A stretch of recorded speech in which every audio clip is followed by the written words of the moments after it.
when faced with the tough choices to balance the state budget, it's going to be tough. You're not going to support the rating of local government. So, what programs and services do you think you'd have to propose cutting? Shahid.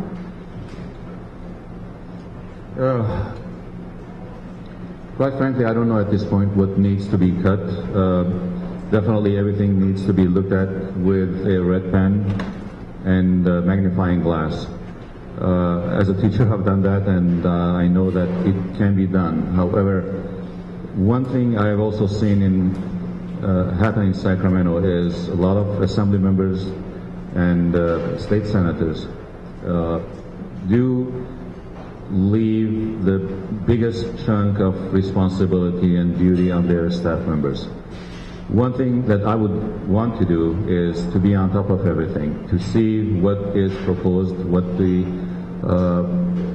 budget is, and where can it be cut in order to somewhat balance it. Of course, we all know that the two-thirds, again, we go to the back issue over and over again, that has to stop, because the rural communities that have more influence on Sacramento than cities like us do are choking the system. So first, when that door is open, I also believe that not only cutting from the budget, which is already trimmed so much, is that will save us or allow us the chance and the money to improve the budget or to expand the budget. What I would like to see is an innovative idea, and basically to encourage friendly Middle Eastern countries to invest in our economy. We have not tapped into that market. We have a lot of friendly countries in the Middle East, oil-rich, and yet, unfortunately, for one way or another, we have been exporting democracy to them and not receiving anything in return. So I believe that could be at least one way of approaching them and trying to get some funds, not only for balancing the budget, but also for improving our projects. So I would say that this is, again, a question about being presented with really false choices as Democrats. We really have to start thinking outside of these choices, which is cutting education, K through 12, or cutting higher ed. Is it funding social services for the elderly, or is it funding preschool?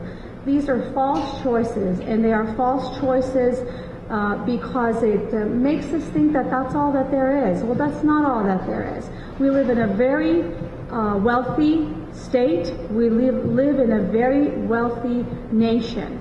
And to think that California is in the bottom of the states in terms of per pupil funding for education, for example, is unacceptable. So a few solutions are the oil severance tax that has been talked about before, that Torika was able to pass through the assembly, and I was there on working with my students to send him the cards and the letters that he needed to help that get across the line, and also to be able to work with the Speaker, John Perez, as he does try to put something on the ballot in November to remove the two-thirds supermajority.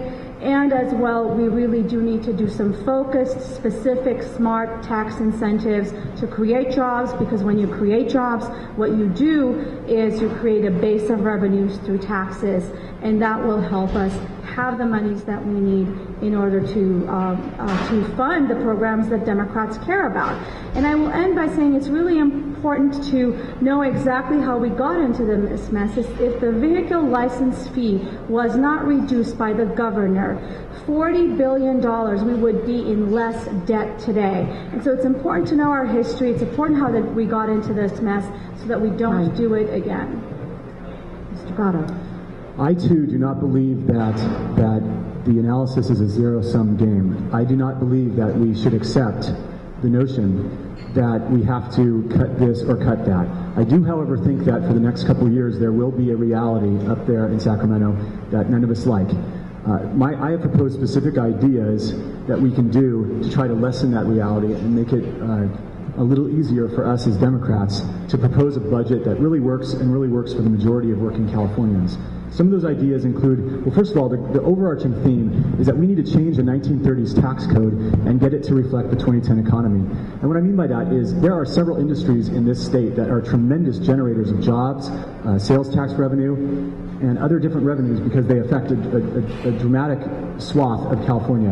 And what I think nobody has been willing to do so far in this state is take a deep breath and look at which of these industries really affect California's economy and make sure that we make sure that these industries feel welcome here and that these industries have meaningful incentives to stay here and to remain located here and to employ Californians.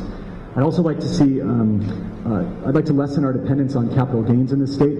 I think that along with the reduction in the vehicle license fee, the fact that we are so inherently dependent on the capital gains tax has made it that we have a very, very volatile economy that suffers disproportionately during downturns.